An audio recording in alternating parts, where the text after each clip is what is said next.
I want to welcome you to another episode of God's Story.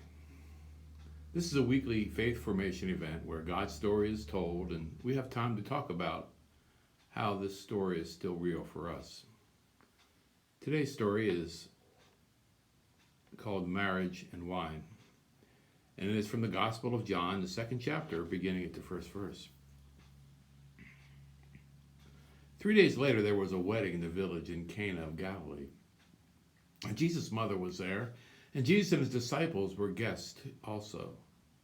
When they started running low on wine at the wedding banquet, Jesus' mother told him, "You're just about out of wine." And Jesus said, "Is that any of our business? Mother, yours or mine? This isn't my time. Don't push me." She went ahead anyways, telling the servants, "Whatever he tells you, do it." 6 stoneware pots were there, used by the Jews for ritual washings. Each held 20 to 30 gallons. Jesus ordered the servants, "Fill the pots with water and fill them to the brim. Now fill your pitchers and take them to the host," Jesus said, and they did.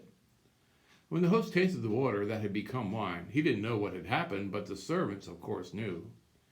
He called out to the bridegroom, "Everyone I know begins with their finest wines, and after the guests have had their fill, they bring in the cheap stuff.